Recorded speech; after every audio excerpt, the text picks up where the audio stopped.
Welcome everyone to this episode of Palmetto Guardian. Today we talk about warrant officers.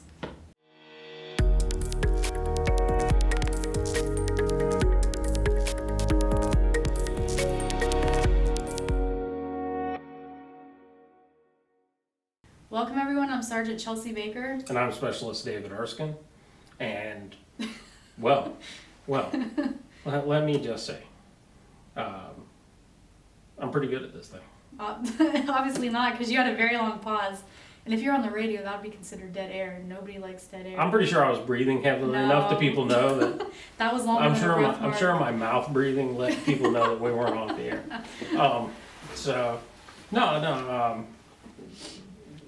Technical expertise in areas. It means a lot, or can mean different things to different people. Mm-hmm. My father, for example, mechanic, 40 something years, right at 40 years, actually working as a mechanic at his job. Built his first car, I think, when he was like 14 or something. I don't know. Like fully? Engine. Okay. Engine, not the body. Okay. He doesn't do body work. But built his first engine, Mm-hmm. Took an engine out of the car, built it up, did the whole 9 yards, souped it up. My grandmother's car was a 70 Caprice, and it was hyped up because Dad had got in the engine when he was younger. This is the only 70 Caprice that would make the nose stand up on the front of the car, like when you brake stand it. You couldn't see out the front of the car because the front end would come up that high. It was awesome. Interesting. This old lady mobile just rolling down the road. But I bring that up as, because I definitely consider my father, technical expertise in his area, because he used to drive me nuts when I was younger, because obviously he taught me how to work on cars a little bit, and then, I attempted, I struck out and did my own thing on vehicles from time to time, and, I'd be out there like banging on a set of brake drums for like 2 hours. Boom, boom. That's how I fine tune stuff, by the way. That's that's when we've gotten towards the end. No, I actually have the hammer, and I'm usually hitting something at that point in time when you start hearing the boom sound. And you know that it's done? Or like it's getting there? That's how I'm fine tuning it, I'm getting that extra little bit on it. It's usually when I'm frustrated and I've hit the end of the road and everything else is just hammer. And the old man, he'd walk out there and what you doing, boy? I'm trying to get these brake drums off the back of this vehicle. I was like, I have gone through the book. I have taken everything off of it. I was like, there is no way that this drum's not supposed to come off at this point in time. Big little spring off the back. Ain't no spring on the back, old man. I was going to say, I feel like there's something little that you just didn't do. I was like, there ain't no spring on the back. Reach around the back. The spring. Beep, beep, boop, the whole brake falls. You gotta be kidding me. And of course, back then you didn't have YouTube to just go watch a video for like 15 minutes. No. But he did this to me numerous times in my life. The first time I ever saw anybody take a long screwdriver and use it as a stethoscope on a car, he's over there up there listening around. I can't figure out what's wrong. He's like, your number 4 cylinder's knocking a little bit. You need to go in there and check that out. Like you go back in the house and you finish watching wrestling because I'm done talking to you for today. But he just killed me. But the point of that is you have those people that have that skill level to the point that, you could almost say it legitimately is a gift. Yeah. And it's funny now that we're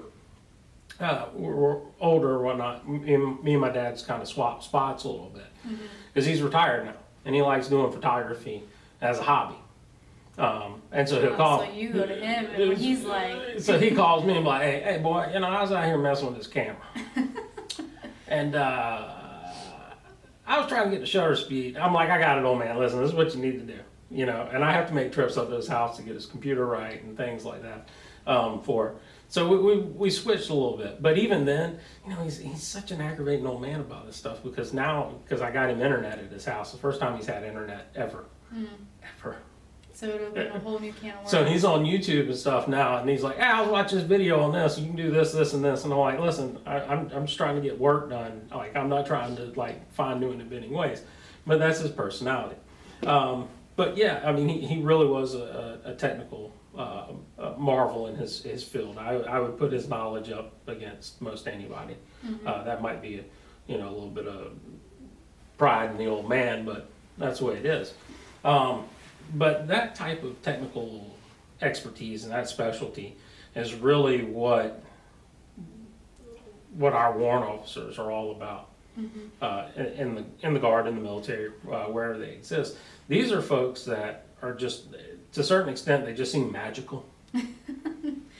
they're like unicorns. Yeah. Like, oh, I want to catch one. I'm going to keep it because it knows everything that it needs to know about this in particular subject. And that's why they got there. I mean, generally, obviously these are generally, NCOs and stuff who have done the job and who are just, kind of that notch above. And that's no slight at anybody else doing the jobs out there. These are just people who excelled at it, above and beyond.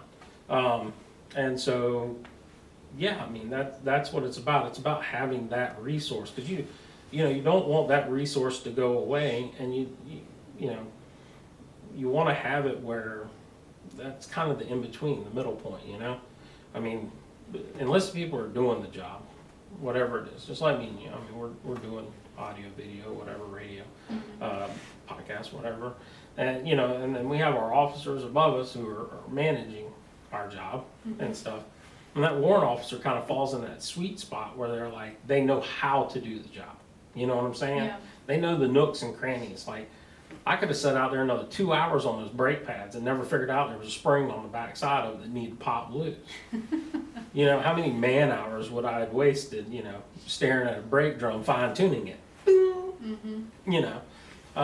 So that's where these folks kind of step in, our warrant officers, is they provide us that technical expertise and that kind of link in between the officer and enlisted, because everything's from a slightly different perspective, but they kind of fit that middle ground because they're still managing, but they're managing from a technical aspect. So they have that ability to talk to an officer and say, hey, well, this is the way he needs to be doing it, or she needs to be doing it, or whatever, because this is, per the reg, or how it's right, and, this is the way they, whatever, and they can explain that. And where, at lower level, from the enlisted point of view, we're just worried about getting the work done. And then we're given a task and we do whatever it takes to get to the end result. And so they can provide that technical knowledge to help us get that end result, and in certain cases explain to us why it needs to be done. So they really are. They're unicorns. They are. They're like the pot of gold at the end of the rainbow. They are. And so if for any reason you haven't had an opportunity to work with some of the warrant officers here in the state of South Carolina, they're excellent. They're excellent. Like, I haven't met one that I didn't appreciate his time and effort, or her time and effort, to explain stuff to me. Because that's one thing and that's also nice. They're really good at explaining, because that's what they do. They're technically proficient in what they're doing, and they take the time to say, hey, well, this is why, how, whatever goes on. So with that being said, our special guest today is Command Chief Warrant Officer for the state of South Carolina is going to be in with us, and he's going to talk to us a little bit about being a warrant officer, what his actual job titles for, and why the warrant officer cohort is so important.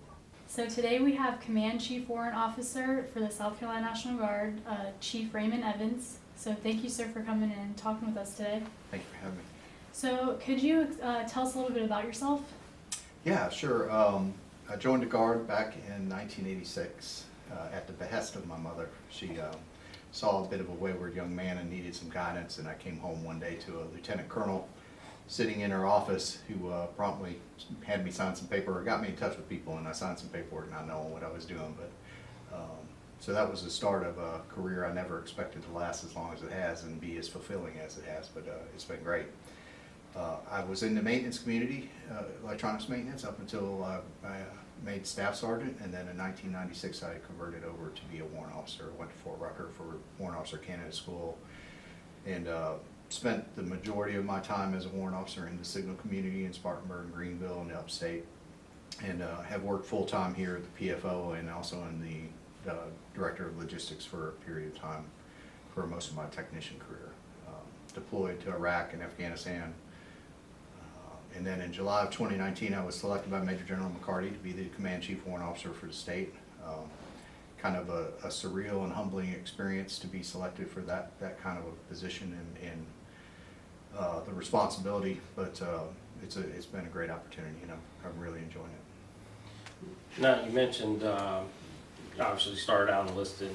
What made you kind of make that leap over to the warrant officer? Great question. You know, I started working in 1989 in the CSMS right next door, right outside here. And I had the opportunity to work around some great NCOs and some great warrant officers, and then some of those NCOs went warrant. And over a period of time, I just saw how technically talented they were, as well as how much of a leader were. They were great at training. I mean, we spent countless hours going over equipment, you know, integrating equipment different ways, bringing it into the shop, and it was just impressive to see how much knowledge those folks had. And just said, you know, one day I'd like to be like that. And went down that road, and they kind of took me under my wing, and you know, that's the continuation of how most warrants are formed now. Is you know, you get around somebody who's sharp, and you want to emulate that, and that's what we continue to do to this day in our recruiting efforts. Is identify those folks that are, you know, above the bar, and then we mentor them and work towards it. And you know, a lot of times it's a long road, but we get them there. Now, we kind of jumped into this whole thing about warrant officers, but I was actually prior Air Guard, and you know, we don't have warrants over there. So maybe, and of course some of the newer soldiers and stuff, y'all are kind of I don't want to call it an enigma, but a lot of people really don't know where the warrant officer fit or what the warrant officer is. So if you could maybe explain a little bit to us about what actually the warrant officer is. So the warrant officer is a rank that's in between the NCOs and the officers. We're commissioned officers, can hold command, adjudicate UCMJ, all the responsibilities that a regular, what we call a real live officer would do, or RLO. You know, so but the differentiator is the officer is a manager of resources, personnel, gives command guidance, sets the objectives. The NCOs execute to that guidance. So what the warrant officer brings to the table is that technical, long-term continuity and expertise to get that mission accomplished, to ensure that we're getting the training we need, that our training schedules and medals are being met, and to provide that continuity to the commander long-term, as well as we have the unique position of being able to be bluntly honest in a tactful way. And that's you know, it's something every leader needs, is somebody to be an honest, you know, voice. Yeah, a touchstone for them, Sure, basically. Yeah. sure. Pull them off to the side and say, you know, that's a good idea, but I think we might be going about it the wrong way, or it's a good idea, but we tried that 10 years ago, it didn't work then. I think if we did it this way, it might work this time, but if we, you know, keep butting our heads against the same wall, we're gonna have a bloody forehead kind of thing. So, but yeah, so we fill that role, that little niche between the two ranks, and provide the continuity to the command at all levels. Now, I actually have a question, a very general question about your position, because honestly, unfortunately, I guess maybe I should know more, but I don't. I honestly don't know what all entails in your position. Obviously, you know, familiar with the state command sergeant major because I'm enlisted, so you know, I track that, and of course the adjutant general. But honestly, I know what your position is supposed to be, but I don't know a whole lot about it. Okay. Well, that was a lot of rambling to get that question, but at the moment we're in the same boat. Okay. All right, fair enough. So the Command Chief Warrant Officer position is relatively new. Started, I want to say it started in '96 also, about 20 years ago then. And it was started by the National Guard Bureau as a state Command Chief Warrant Officer position, and CW5 Ken Buck was our first Command Chief Warrant Officer for the state of South Carolina. The Command Chief Warrant Officer, similar to the Sergeant Major, is the voice to the tag for all things relating to the Warrant Officer Cohort. That's recruiting, that's retention, strength management, talent management, professional development, everything about it. So my responsibility to Major General McCarty is similar to Command Sergeant Major Vickery's responsibilities, and he's got a much larger slice of the pie, obviously. Managing 284 personnel across the force is a challenge. Everybody's an individual, but I'm fortunate that, the warrant officer as a group are we kind of picked the cream of the crop out of the NCO Corps, unfortunately for the NCOs. But I've got a good bunch of people out there, and don't have too many issues. People pretty much know what they need to do. They're self-starters, self-management. They're career oriented and goal oriented, so they get things done without being prompted, and makes my life a lot easier.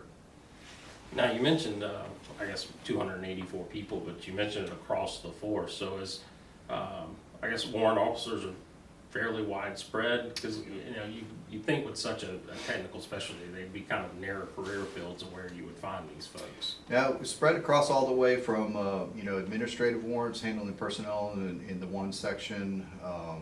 Signal aviation is a big chunk. They make up about 46% of our force here in South Carolina, with the Apaches, Chinooks, Blackhawks, and the Lakotas spread across the state.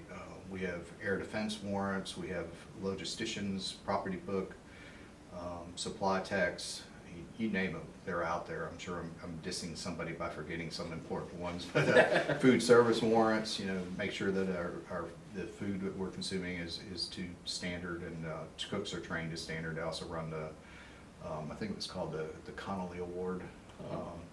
It's a big food service award competition. They do a great job in that. So pretty much in any career field, there's a warrant officer in that career field. And like in Signal, for instance, you can be in any career field and feed into a Signal MOS or even a cyber MOS. If you have experience on the outside in IT or in cyber, you don't have to necessarily be a Signal NCO or soldier to track into a Signal warrant officer MOS. And I did leave out cyber, but obviously it's hugely important. And if you're in the news at all, you see constantly states are ramping up their cyber teams to help with elections, to react to malware and ransomware attacks. We have it going on here in South Carolina. It's all around us. It's one of those things that's going on in the background you don't see a lot of, but it's happening. So our cyber folks are well engaged across the board and doing good things. So yeah, everywhere from some at company level all the way up to brigade, and obviously TAG command staff. Our warrant officers are across the board. Oh yeah. So, in the background doing what they do. And oddly enough, I haven't met a bad warrant officer in the state of South Carolina. That's a good thing to hear.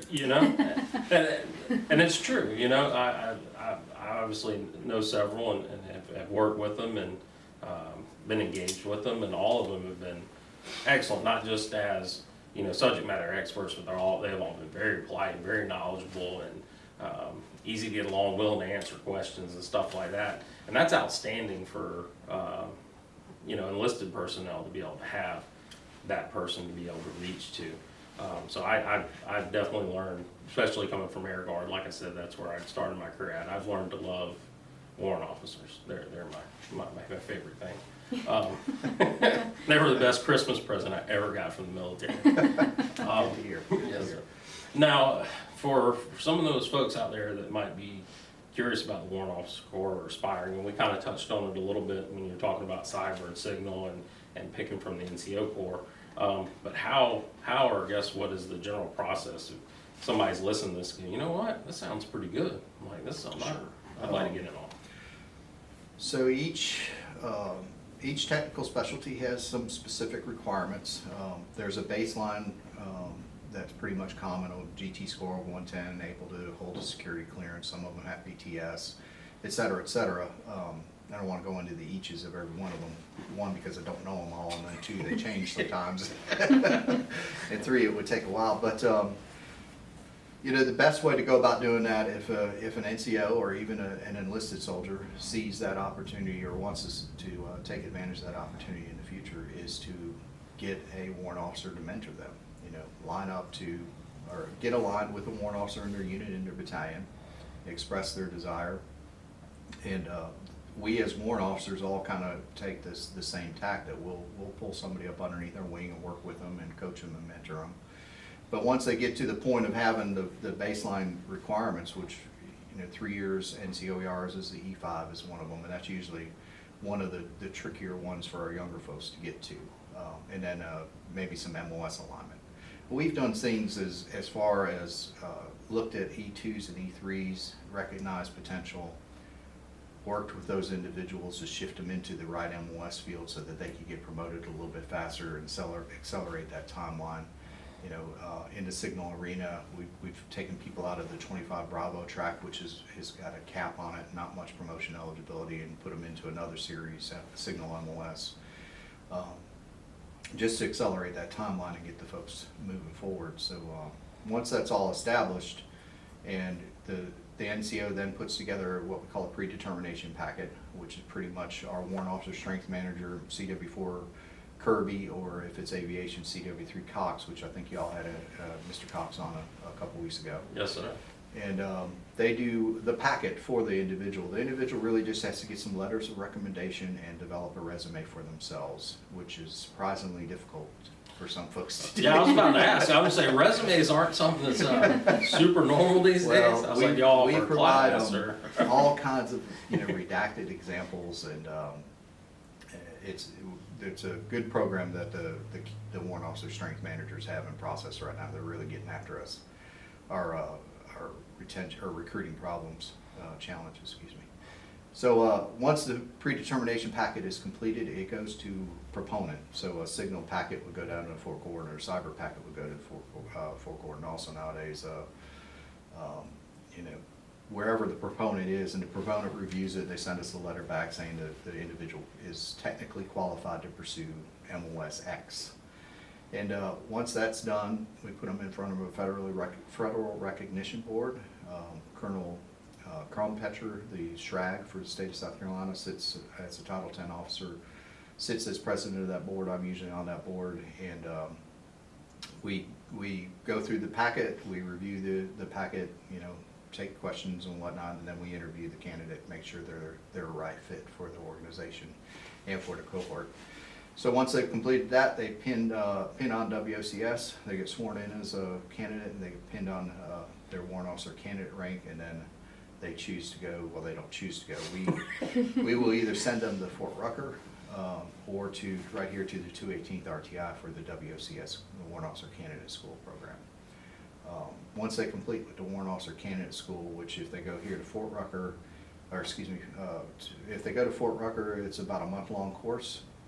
If they come out here to RTI, it's 5 IDT weekend periods and then a 2-week AT period. So that really saves the state a lot of cost, and the soldiers not away from their job. It's a really good program.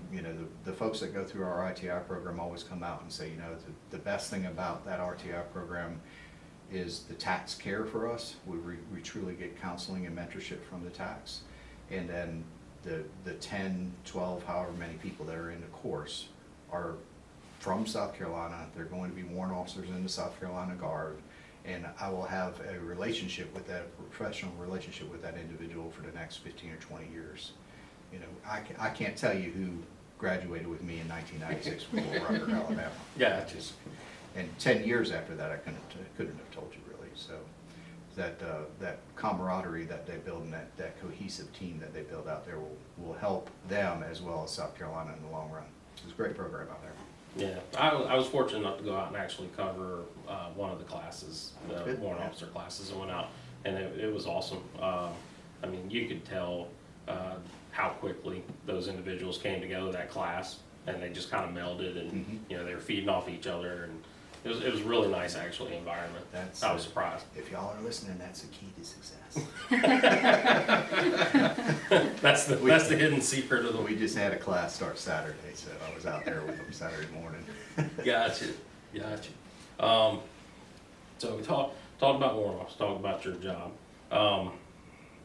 What's next? What you got, Baker? You got something on your list over there?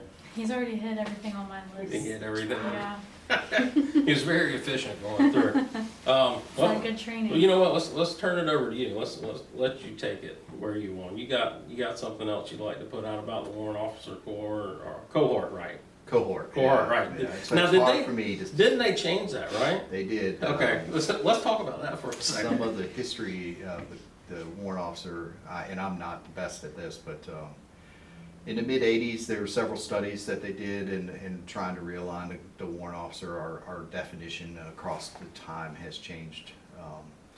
But, you know, we were originally our own standalone corps, warrant officer corps, and it's spelled with an S. I learned that in WOCS. So that's when we go through WOCS out at Fort Rucker years ago, you had to build a class sign, and ours was not the one, but another one of the group.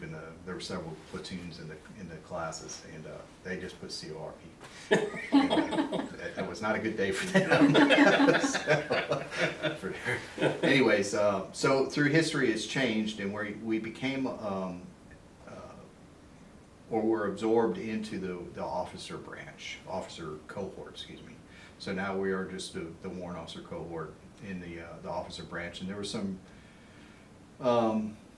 I guess efficiencies to that in the training and financial pipeline, instead of, you know, having a whole nother branch of training and whatnot. And like our staff course now is now called an ILE, so they've aligned some of our PME up to the officer. We actually send a couple warrants, not South Carolina yet that I'm aware of, to Command and General Staff course, and different opportunities such as that have come out of it. So, but yeah, we lost the Rising Eagle at the time, or the squash bug we used to wear on our collars, and we now wear our branch insignia of Signal or Cyber or whatever it may be. So that's a good move. I'm a little bit I don't know. I always like being the warrant officer corps, but I trip up, and every now and then when I'm supposed to say cohort, I say corps. Yeah, a little adjustment time frame. Well, it's been a long time. I should have adjusted. Well, you mentioned a long time. I don't know if people necessarily know when warrant officers came to be for the military and things of that nature. Yeah, the official birth date is July of 1918. I think I have it in my notes here. Yeah, that's all right. Yeah. July 9th, 1918, yeah. So we just celebrated a 100-year anniversary back in July of last year. Well, happy birthday, belated. Thank you. You know, but they date back even longer. It seems like in the Royal Navy, there was almost like a caste system that you were born into officer rank, or you were either a seaman, a shipman or something. Yeah. But they recognized that there were some folks, just like we recognize now, that stand out above their peers and have the technical skills and the leadership capabilities that, you know, don't befit their back then their birthright, I guess. Birthright, yeah. So they created that middle level leader, and that's kind of where it traces back. But in July 9th of 1918 is where we trace our lineage back, and it started with what we called the Mine Planner Service in World War I, or just after World War I. Huh. And then it expanded into, if I remember correctly, an admin field in World War II, and has expanded out from there. Aviation, of course, once the Army picked up aviation, was a branch as well. So. Mine Planner Service. I know what I think that is. It is. Okay, Yeah. okay. Coasties. Okay, all right, gotcha. Guarding the coast harbors with mines and whatnot. Yeah, okay, all right. I was like, wow, that's a heck of a career field to get promoted up into. Better do your job right. You better. There is a reason that you were technically proficient in that job. Well, I mean, all very excellent information. Like I said, I don't know if you had anything else you wanted to cover or mention. It's you know, I mentioned it's a very humbling every day to get up and do what I do for the cohort in South Carolina, as well as represent them nationally. And you know, I try to be an advocate for all the warrant officers out there. Obviously, everybody's an individual, and everybody, you know, has their goals and dreams, and we try to meet those.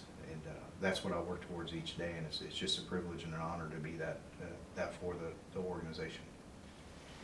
Well, sir, we appreciate you taking time out of your schedule. I know y'all are always busy out there, but thank you for taking time. You're always welcome Thank you. to come back at any point in time if you have more information you want to put out about warrant officer, about state, whatever. We're here for you. But glad you took the time to come by and speak Well, thank with you. us. Appreciate it. Yes, sir. Thank you. So that was a lot of good information from Chief Evans. It was good to have him come on the podcast since he's in a new leadership position, and we finally had the opportunity to sit down and talk with him since he's been in that position. Yeah, and outside of it just being the warrant officer part, it's key to get, and all our leadership's been very willing to come on the podcast. I think it gives the soldiers and airmen out there the opportunity to kind of meet the leadership in a more informal, comfortable, casual, they're telling personal stories and anecdotes and stuff like that, and it's not just a rousing speech in front of a large group of people or anything like that. So, it's nice, but more back to Command Chief Warrant Officer Evans as that, it's good to highlight the warrant officer career field or cohort, because they do a lot for the state of South Carolina. Mm-hmm. And like you said, the position he sits in is equivalent to the state command sergeant major for the enlisted side of folks. So outstanding to have him be able to come in and share some of that information with us. Yeah, I've been in, looking back now, almost 9 years, and when I was the MP, well, don't shake your head at me like that. You old lady. No, me, you have no room to talk. I'm spry. Okay. Anyways, I never knew what a warrant officer was. I heard people say the name, but I never saw them. I never interacted with them. And I think it was one AT for some reason. They had one of the chief warrant officers come that was a maintenance warrant officer, and he was inspecting vehicles. And I still didn't understand exactly who or what they were. And people were still calling them sir and stuff. So I'm like, okay, I guess he's not. I was never explained what the warrant officer was and who they were and what they did. So, obviously now I know because I'm full-time. I work around a lot of the leadership, and I've met a lot of people, and so I have a better understanding for it. But is there a determining factor on how or what MOSs have warrants? Is that something that can be later created if they don't have one, or is it something that it's just this, aviation, they're huge in it because they fly, and then the maintenance, they have a lot of chief warrant officers. So how is that determined? Well, we've seen the creation of warrant officer career fields even within our military career now. Command Chief Warrant Officer Evans was saying, the cyber chief warrant officers didn't exist until a couple years ago. Oh, okay. That wasn't one. So what they do is and best I know, and please, if somebody wants to make a comment to correct this information, but you have a technical career field like IT, where you can kind of get that upper level of expertise and knowledge, and then when the military sees that there's a need for that, then they implement them, to have them there. Because not every MOS is a feeder MOS to a warrant officer. Ours, for example, we don't have, ours is not a feeder MOS into any warrant officer. Mm-hmm. But like he said, with IT, you can be in any MOS and go into being an IT warrant officer, 25 series, I believe, based off of civilian experience. Mm-hmm. Because, we have some people, even in here in our cyber community and our IT, they are top dog professionals of their field in the civilian world. Yeah. They have that level of education and knowledge. And so those are the type of people you seek out to have, as that technical specialist, that warrant officer, because they can give guidance to, enlisted folks on how the job needs to be done or needs to be accomplished. And then, Command Chief Warrant Officer Evans said, they can also be the voice to the officers for the enlisted, kind of like that buffer. Yeah, that buffer. So, yeah, not every MOS not every MOS is a feeder MOS to a warrant officer option. I guess technically, because you can go from any MOS to aviation, and you can go any MOS to IT or cyber. So yeah, I mean, I guess under that, yeah, pretty much. But not everyone has its own unique warrant officer MOS attached to it. So you learn something new every day. I think I said all that right. I think you're, yeah. I feel like I'm close. Yeah. If not, somebody make a comment, correct me. I'm okay with that. Because that was kind of off the cuff. Yeah, that was just knowledge. It was just a random question I Yeah. thought after talking to him. Yeah. Like, Yeah. looking back, realizing like all these fields, career fields that I've gone out and watched, and then to talk about warrant officers, and it's like you don't see them. And like he was saying, there's 200 and some or 3. Yeah. There's a couple hundred of them in the state. So I mean, it would be cool to sit down and actually figure out what all the different jobs are that are out there.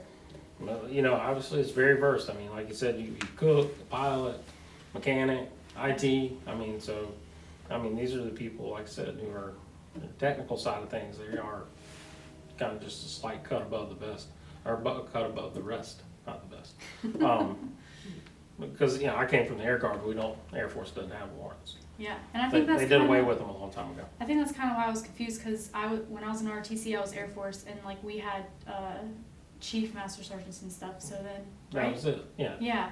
So like I know it's RTC, but like the rank, they still use the same rank, and Yeah, there's no warrants. yeah. So it was just weird I didn't understand fully as far as the Army what that was. Yeah, I had to learn a little bit of that when I first switched over. Like, I knew what a warrant officer was, but I didn't really know a whole lot about the warrant officer. And now you know so much about them Now I that know you some- could be a warrant officer for the warrant officers. No, I don't think they want that. I'm pretty sure 200-something warrant officers just slapped their forehead and went, no. So, anyway, but yeah, once again, it's always good to have our leadership come by and take time to talk to us, and especially explain their job, because it helps the soldiers know, you know, what they're there for and what they're doing, and the airmen. So, yeah. Well, if you're watching or listening to this video, make sure that you are liking and subscribing. We're still trying to get up to that 500. Yeah, Close. and make comments. Yes, leave us comments if there's anything that you want us to talk about, special guests. If you want to come on and talk to us about something, just let us know. Come on by and have a seat. Yeah, I mean, I think we've had a little bit more interaction lately than what we did when we first started, so Yeah, we're it's getting definitely there. improving. It's getting there. Well, I'm Sergeant Chelsea Baker, And I'm Specialist David Erskine. and we'll catch you in the next episode.